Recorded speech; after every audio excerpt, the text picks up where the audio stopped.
deras mengguyur desa Karangjati malam itu. Petir sesekali menyambar, menerangi jalanan berbatu yang basah dan licin. Tidak banyak yang keluar rumah, kecuali mereka yang memang harus seperti Pak Darjo, kepala desa yang sedang memeriksa keliling, memastikan warga dalam keadaan aman. Di Sadet Desa, sebuah rumah tua yang lama kosong, kini tampak menyala lampunya. Rumah itu dikenal angker, sudah bertahun-tahun tak berpenghuni setelah pemiliknya menghilang tanpa jejak. Malam Nick, seorang pria asing bertubuh tinggi kurus dengan wajah tirus, tiba-tiba datang dan menempati rumah tersebut. Orang-orang yang melihatnya mengintip dari balik jendela, berbisik satu sama lain. Tak ada yang tahu siapa dia, dari mana asalnya, atau apa tujuannya datang ke desa yang terpencil itu. Yang lebih aneh, pria itu tidak membawa barang apapun, hanya sebuah kantong kain lusuh yang ia genggam erat. Pak Darjo yang sudah 20 tahun menjadi kepala desa merasa ada yang tidak beres. Ia mendatangi rumah tua itu, mengetuk pintu kayu yang lapuk. Tak lama, pria asing itu membuka pintu, menatap Pak Darjo dengan senyum tipis yang terasa janggal. "Selamat malam, Pak.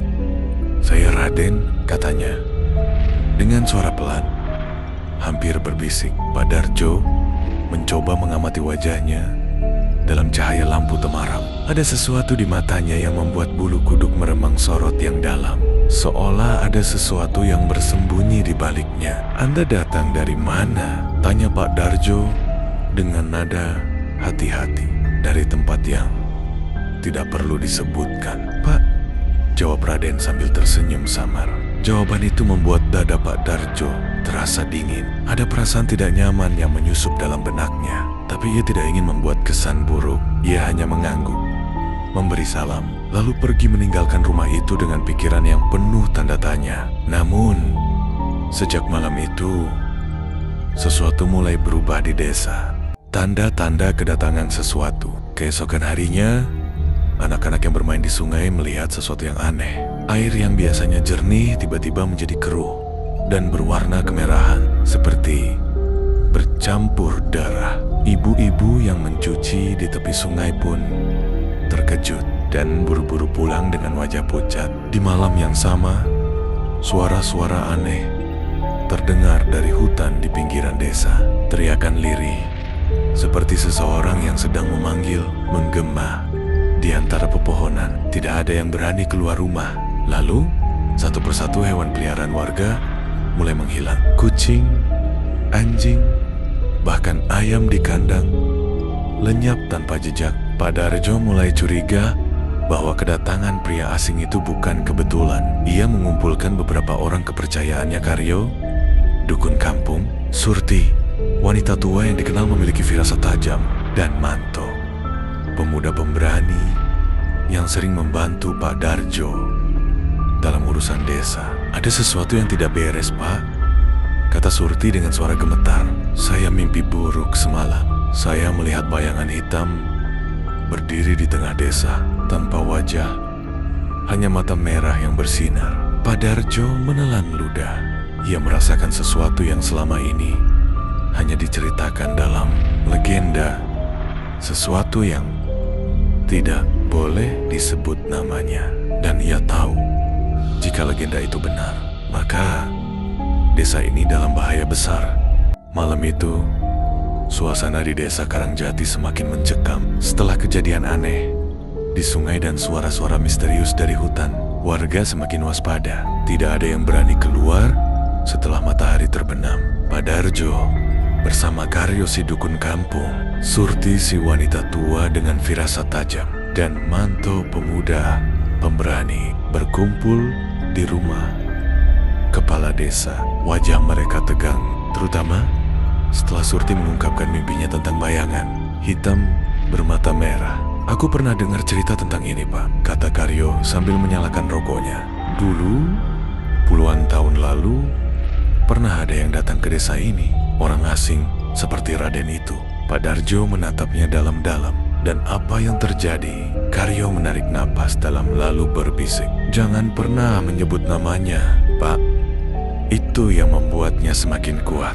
Pak Darjo merasakan bulu kuduknya meremang. Ia tidak tahu apakah ini hanya tahayul atau sesuatu yang benar-benar nyata. Namun, saat mereka masih berbicara, terdengar ketukan di pintu. Tok, tok. Mereka berpandangan satu sama lain.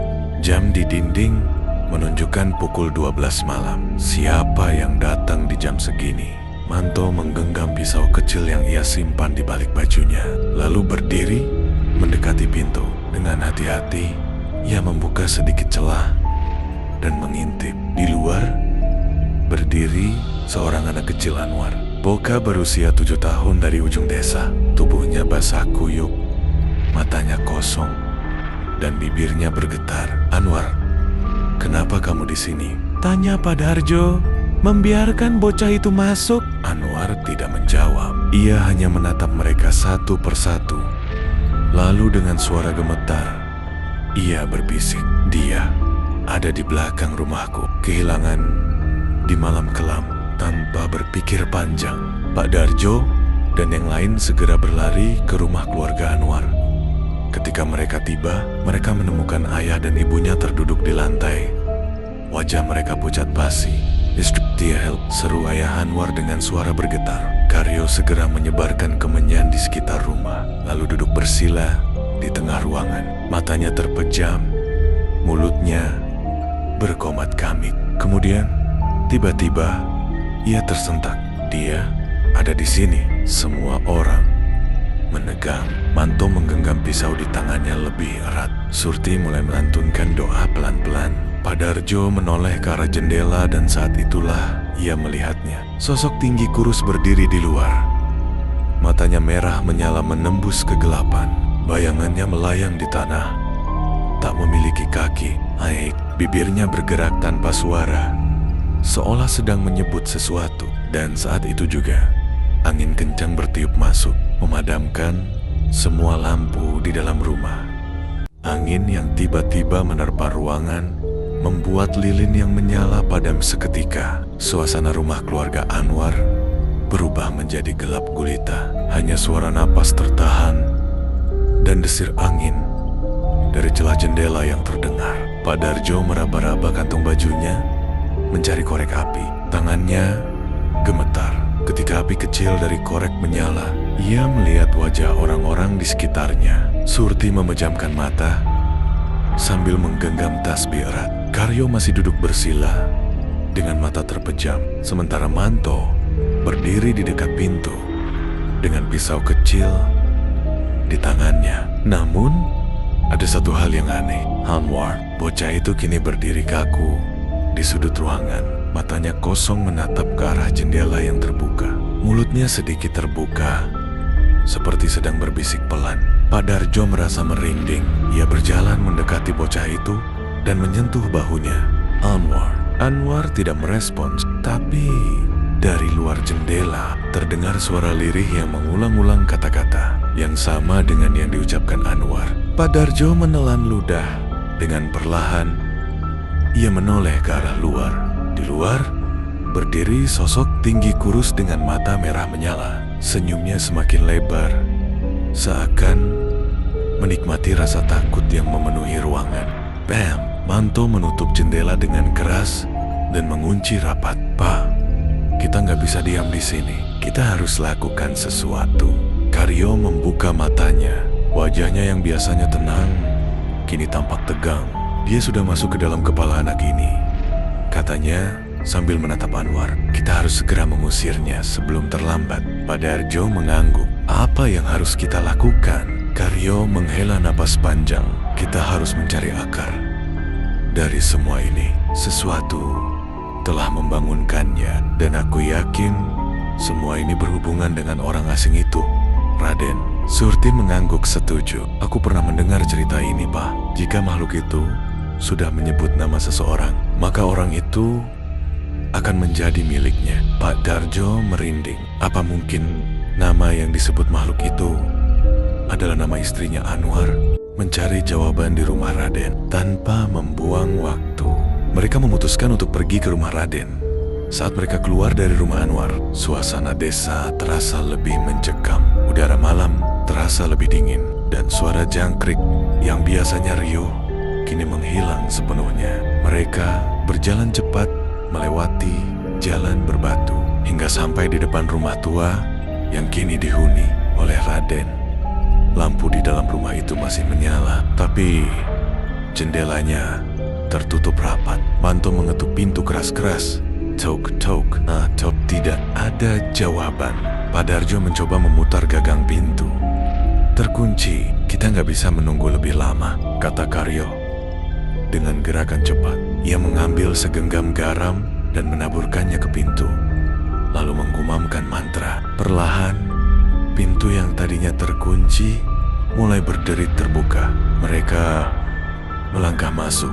Rumah itu berbau apek, seperti tempat yang sudah lama tidak dihuni. Namun, ada satu ruangan di dalam yang tampak berbeda. Meja di tengah ruangan dipenuhi kertas-kertas dengan tulisan kuno, dan di pojok ada kain putih lusuh yang tergantung, penuh dengan bercak hitam yang mengering. Di bawah kain itu ada sesuatu, sebuah nama, dituliskan dengan huruf besar-besar. Di lantai, Pak Darjo membaca tulisan itu dengan suara gemetar. Sorry, ia menoleh ke Karyo dan Surti. Wajah mereka pucat pasi. Sari adalah nama istri Anwar. Sebelum mereka bisa bereaksi, suara seretan kaki terdengar dari belakang mereka. Mereka berbalik dan melihat Raden berdiri di ambang pintu. Matanya kosong. Kalian tidak seharusnya datang ke sini, katanya dengan suara berat. Lampu di rumah itu tiba-tiba padam, dan dalam kegelapan terdengar suara berbisik menyebut nama mereka satu persatu. Mereka berdiri membeku dalam kegelapan rumah. Raden. Pak Darjo bisa merasakan keringat dingin mengalir di tengkuknya. Suara napas Surti terdengar berat di sebelahnya, sementara Karyo memegang tasbih erat di depan mereka. Raden berdiri, tak bergerak, matanya kosong, wajahnya pucat seperti mayat yang baru bangkit dari kubur. Lalu, dari kegelapan, suara itu terdengar lagi. Sorry, Nantok Surti. Satu persatu. Nama mereka dipanggil oleh sesuatu yang tak terlihat. Pak Darjo berusaha menelan ludah, tapi tenggorokannya terasa kering. Ia tahu satu hal.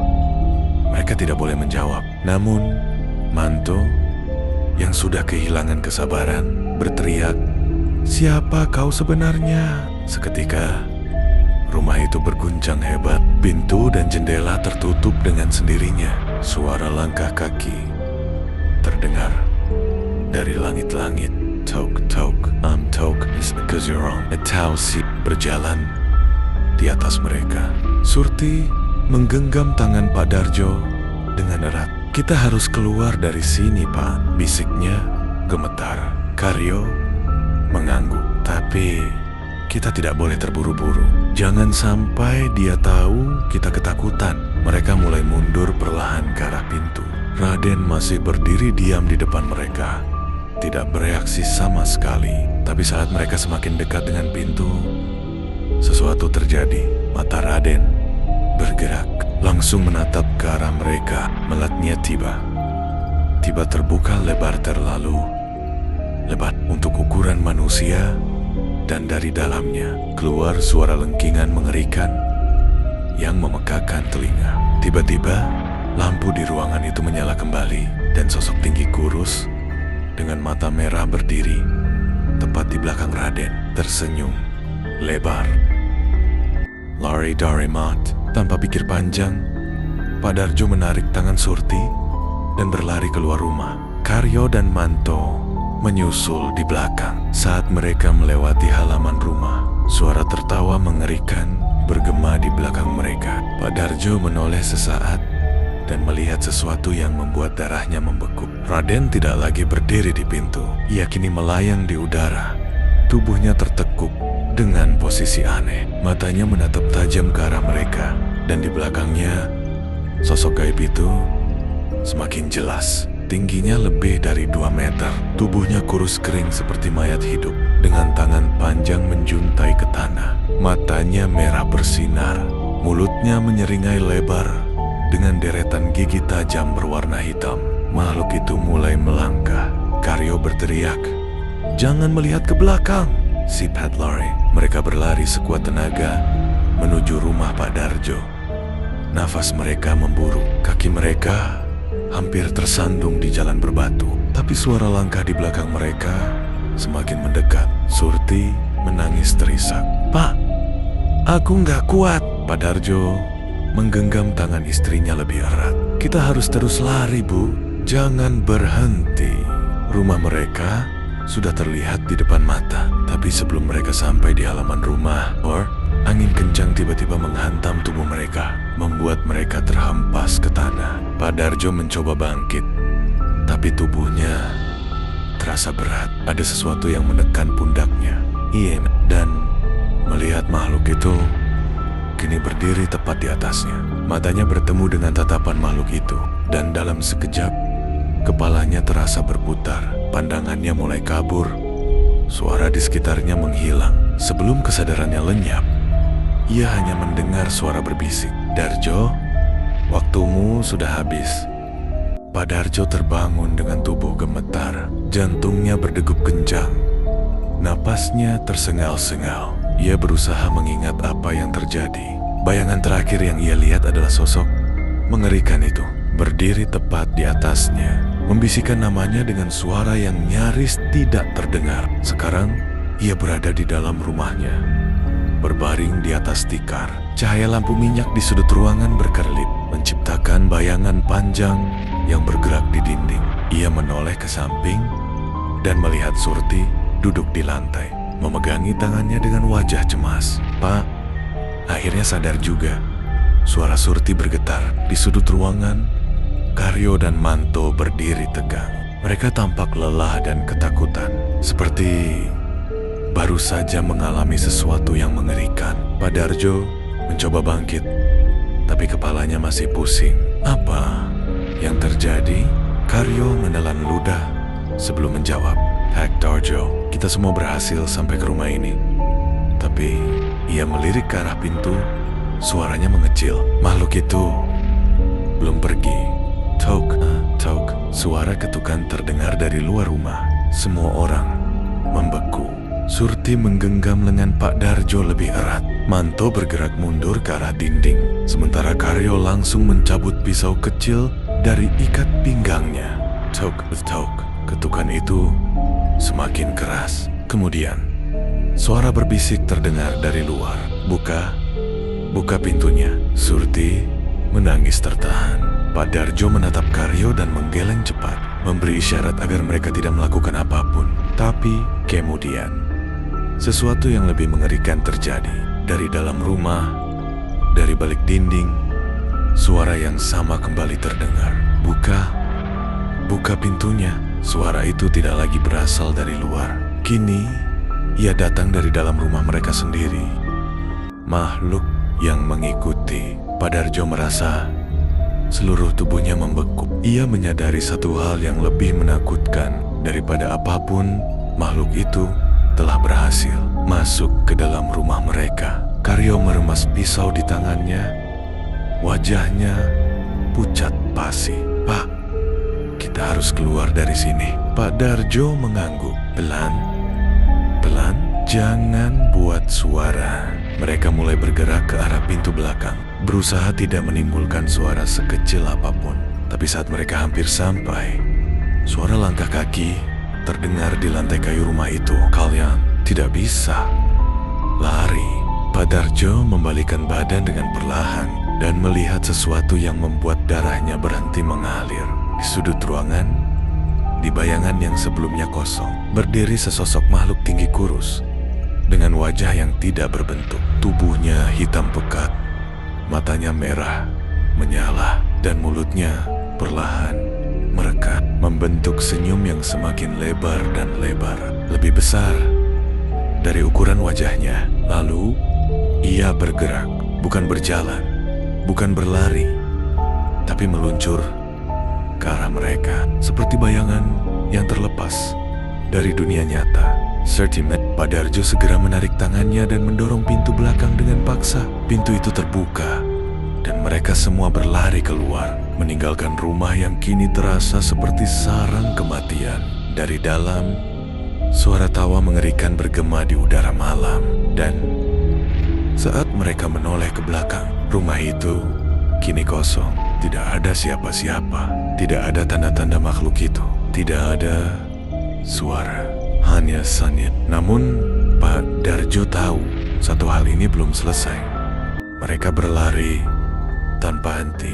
Pak Darjo, Surti, Karyo, dan Manto menerobos pekarangan rumah menuju jalan setapak yang mengarah ke tengah desa. Nafas mereka terengah-engah, tubuh mereka gemetar. Mereka tidak tahu lagi kemana harus pergi.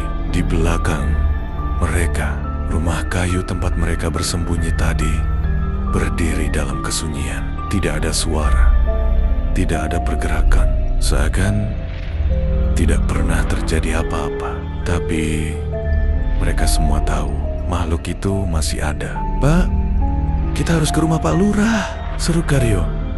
Dia pasti tahu apa yang harus dilakukan. Pak Darjo mengangguk. Itu adalah satu-satunya pilihan yang masuk akal. Pak Lurah adalah orang yang paling dituakan di desa ini. Mungkin saja dia punya jawaban tentang apa yang sedang terjadi.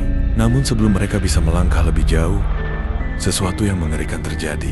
Angin tiba-tiba berhembus kencang. Semua lampu di desa padam. Kegelapan yang menelan desa. Sekarang mereka benar-benar tidak bisa melihat apa-apa. Hanya ada suara napas mereka sendiri dan desir angin yang melolong di antara pepohonan. Surti menggenggam erat lengan Pak Darjo. "Pak," gelap sekali. Suaranya gemetar. Pak Darjo menelan ludah. "Tetap di dekat saya. Jangan pisah." Tiba-tiba suara langkah terdengar. Tap, tap, tap. Bukan dari mereka. Bukan dari arah rumah. Langkah itu datang dari segala arah. Seakan ada sesuatu atau banyak sesuatu yang sedang mengelilingi mereka di dalam gelap. Tap, tap, tap. Mereka tidak bisa melihat apapun, tapi sesuatu bisa melihat mereka. Dan lalu dari dalam kegelapan, suara itu kembali terdengar. "Kalian masih di sini?" Dikepung dalam kegelapan, Surti menjerit. Pak Darjo segera meraih tangannya dan berlari ke depan, berharap mereka masih mengarah ke rumah Pak Lurah. Tapi suara itu semakin mendekat. "Jangan lari, jangan lari," Karyo berteriak. "Pak, kita harus cari cahaya. APA saja, tapi dari mana?" Semua rumah gelap, jalanan kosong. Desa ini kini hanya tersisa mereka berempat dan sesuatu yang tidak terlihat. Pak Darjo ingat sesuatu. Pohon besar di dekat sumur tua. Ada obor di sana. Tanpa berpikir panjang, mereka segera mengubah arah. Tapi suara langkah itu semakin mendekat. Tap, tap, tap. Lalu TV. Pak Darjo menoleh dan melihat yang tidak seharusnya ia lihat. Surti tidak ada. Tangan yang tadi ia genggam kini hanya udara kosong.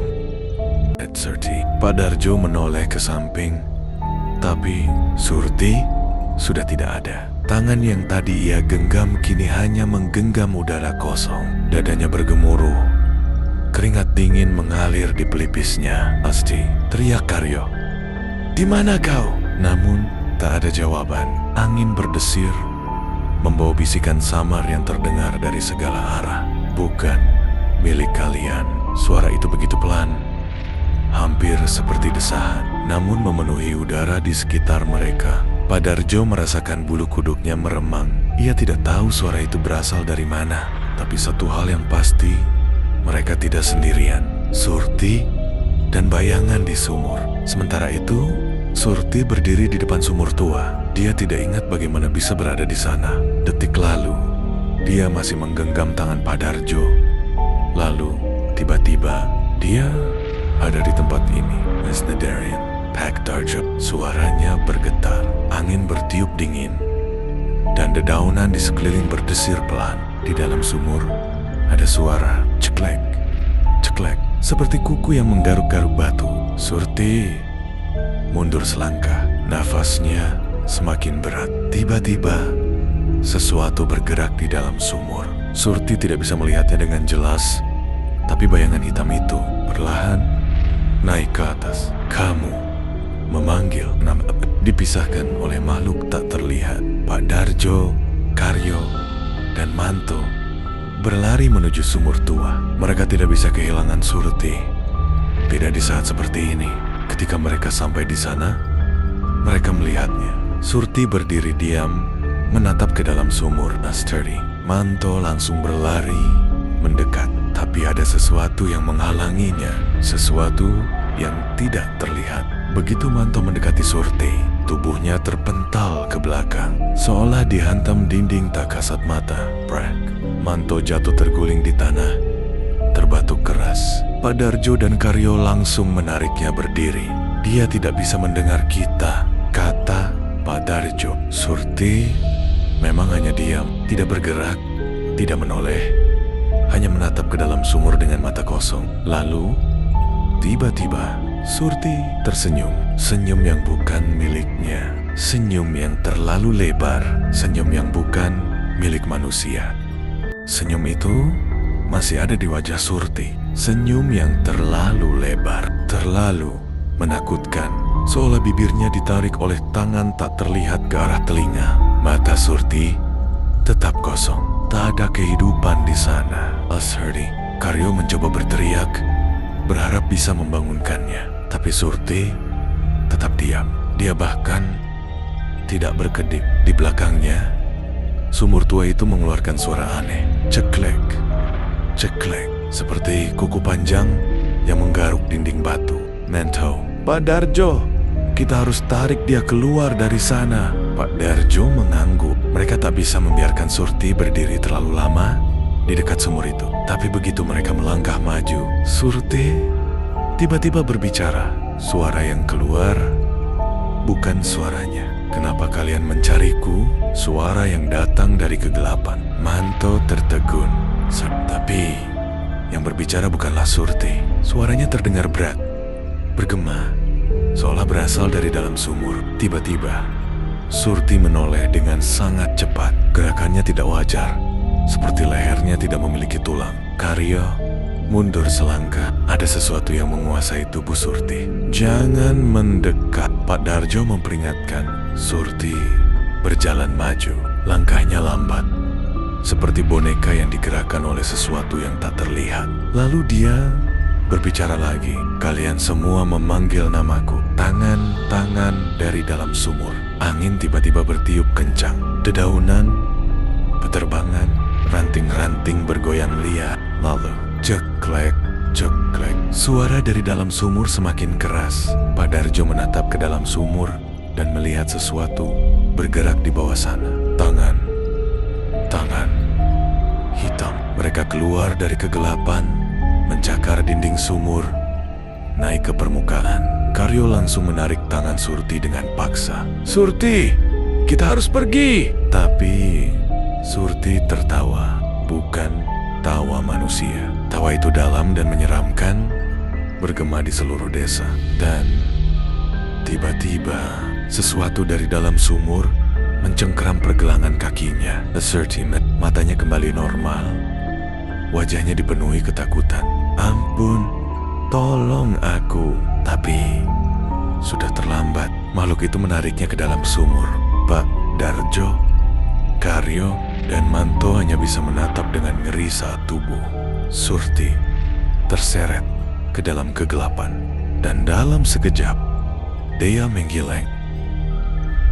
Udara malam di desa semakin mencekam. Setelah kejadian di sumur tua, ketakutan menyelimuti semua penduduk. Namun, bagi Bayu, seorang pemuda yang dikenal nekat dan keras kepala, rasa penasaran lebih besar daripada ketakutannya. Malam itu, Bayu keluar dari rumahnya. Ia tak bisa mengabaikan pikiran tentang Surti yang tiba-tiba berubah. Sejak insiden di sumur, apakah yang terjadi padanya? Mengapa tidak ada yang berani membicarakannya? Dengan senter kecil di tangannya, Bayu berjalan melewati pematang sawah yang dipenuhi suara jangkrik.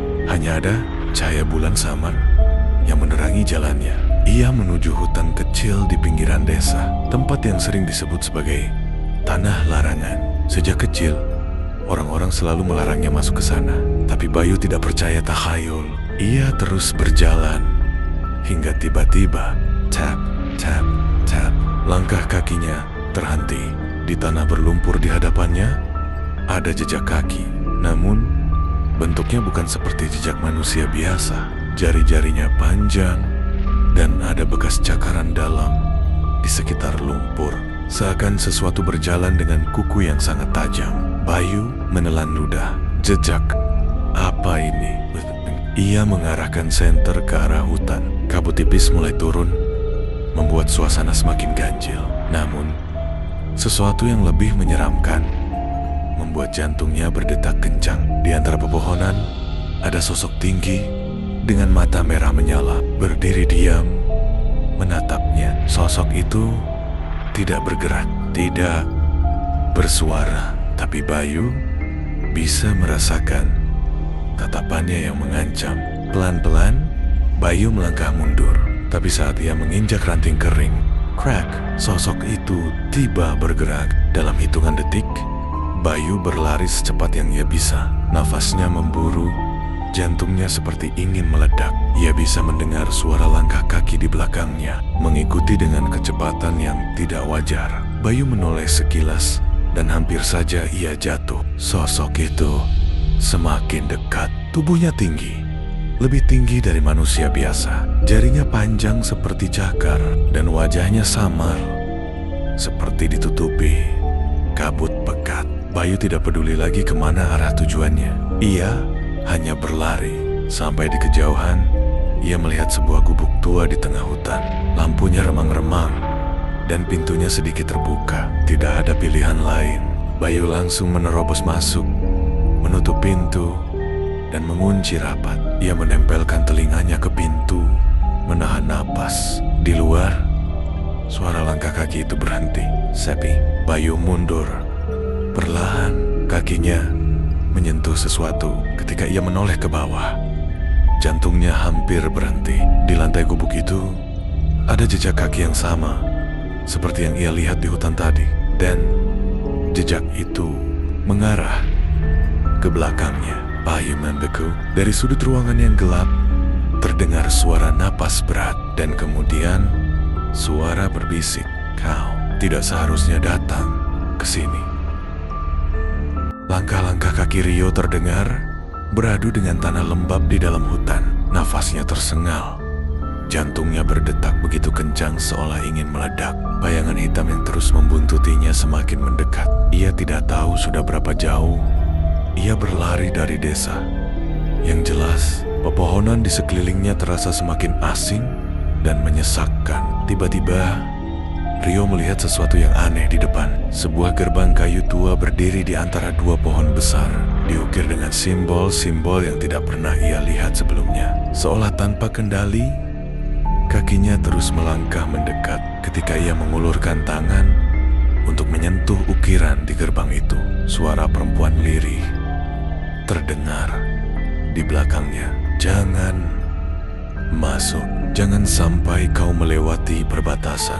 Rio menoleh dengan cepat. Sosok perempuan berambut panjang dan wajah pucat berdiri beberapa langkah di belakangnya. Pakaiannya lusuh, matanya kosong, dan bibirnya sedikit bergetar. Kalau kau masuk, kau tak akan bisa kembali. Rio ingin bertanya, tapi tubuhnya kaku. Saat itu juga, angin dingin berembus dari balik gerbang, membawa suara bisikan-bisikan tak jelas. Dan sebelum Rio sempat mundur, sebuah tangan kasar mencengkeram bahunya dari belakang.